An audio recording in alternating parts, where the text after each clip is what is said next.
Let's go. Let's do it. We're late. Why are you taking so long? What are you waiting for? What are you waiting?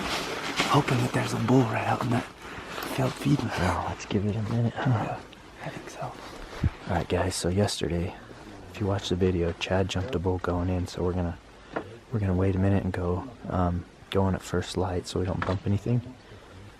So we're actually parked a little further back up here by Mike's house. And I think we're gonna get to the field and then split up again and do our regular routine. We don't have a lot of time this morning because we have to move cabins.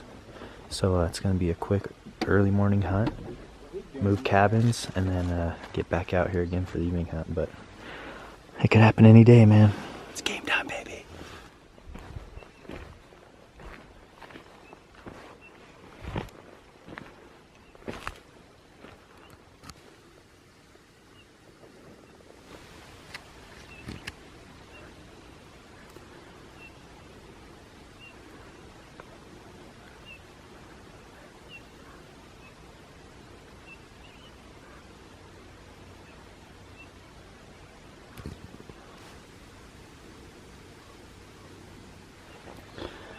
Man, there's so many freaking turkeys back here. It's crazy. Every morning they're just going nuts. There's definitely a few flocks of them around. They're so loud. Fun to see though. Wish we could hunt them. Wouldn't mind a fresh turkey breast on the grill tonight. No elk. This gobbler's down here trying to come and get these hens right here. Man, they're so vocal right now. I didn't know they were so vocal in the fall. Adds a little bit to the hunt. Makes it kind of fun. Look at them here. Let's go find out. Well, like I thought, that ended up being a pretty quick morning. We're supposed to be checked out of our room at 10:30, so I didn't want to go too far, and I know Chad didn't go too far either, but neither of us saw an elk today. It's cool. Our friend Will had left a camera down in this canyon, and it's still there. Like, it's obviously not taking pictures, but he has a trail camera down there. Been snapping shots from I think like 2013, so it's been there like a few years without getting checked. Chad told me he just checked it out and there's some big bulls on it and some big bucks, so that would be pretty cool to check those out and see what's on there.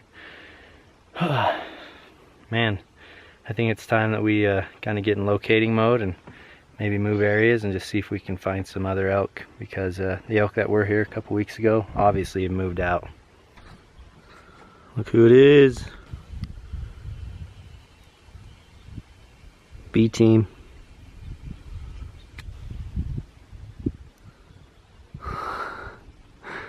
Chad on the phone. I was gonna vlog you, bro.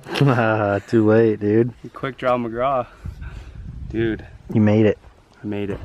What's on there? Text? And Max. No elk again. Slow, huh? Getting our butts kicked, dude. We are. We Getting worked. I don't know if we need to change something up or just keep at it. It's tough. A little bit of both. Yeah. I think we definitely need to cover some new ground, try to find some new elk. Packed up, heading out of here. See you later. Cabin. We're Chad's in front of me with the wheelers and everything. We're getting ready to head to the new cabin where we're gonna be staying for the next 4 days. So today's Monday afternoon, and I think Chad's able to hunt till Friday at least. And then I could stay longer if I need to. So moving on. That cabin was good to us, but it's kind of far away from where we're hunting, so we're gonna be like 10 minutes, 15 minutes closer to where we're actually hunting, so that'll be nice. Save us time in the morning and save us a little bit of gas too. But man, we need to get on some elk, guys. We've been studying our maps, studying our onX maps, trying to find, you know, good public land access and stuff, and it's tough. I mean, this is definitely not an easy hunt. If someone asked me where they should go hunt elk, I would never ever point them to out here because it's so frustrating. But I still think that we can find the elk as long as we just stay consistent and keep at it. So that's the plan for tonight. All right, here we go. Evening hunt again. We're gonna split up, guys. Chad and his dad are going south of me. I'm gonna start right here and probably stay here all evening. Just glass off this big point, hopefully try to find some elk. It's tough, but we're just gonna stay behind the glass, and we'll eventually find some elk, and then we'll just have to put a move on them. But it's a little breezy up here tonight. We've got a little bit of cloud cover, so hopefully the elk start moving early. Just gotta pack up all the goods and head out. Well, all set up for the evening glass. Got about an hour and, I don't know, hour and a half, hour and 20 minutes left of light. And tonight is definitely more of a locating mode. I'm not really in a great position to shoot unless something, you know, comes out right below me. But that's okay. I think we really have to locate some elk because we're getting skunked where we've been. So that's the goal for tonight, is to locate some elk that we can get into position tomorrow morning. But we've got this giant canyon right below me.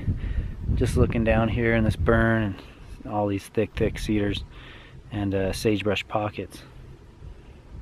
There's been a lot of hunters on this end, that's why I've kind of avoided it for the weekend, but I think most people have pushed out of here or pulled out of here. So we're gonna glass it hard tonight. Hopefully turn up a bull. And we've got some people driving the roads behind me, probably some locals. They decided to stop at my truck and honk, which I wouldn't doubt if they think I'm parked on private property, but I'm not. That's a good thing about onX Maps, always know where you're at.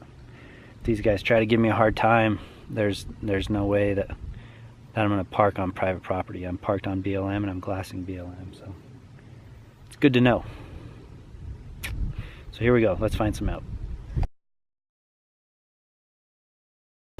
Alright, there's a guy stuck in my truck. Let's see what he says. Howdy. How you doing? Okay, in the wrong location. No, not right here. Yes, you are.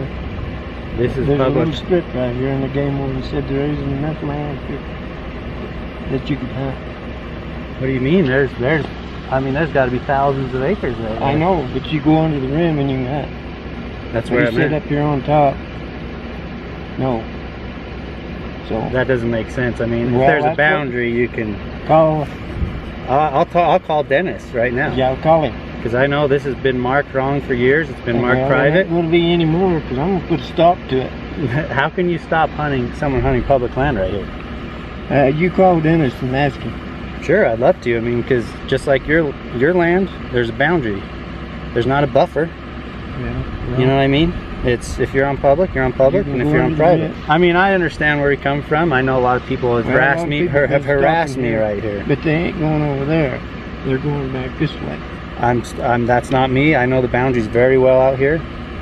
I'm not going that way. If you catch me out there, that's a different story. But I'm here because it's BLM, and it is right. You know the boundary just as well as I do. And I'm glassing from here so I can hunt down into there. They told me that I could tell you people not. There's no way they'd say that.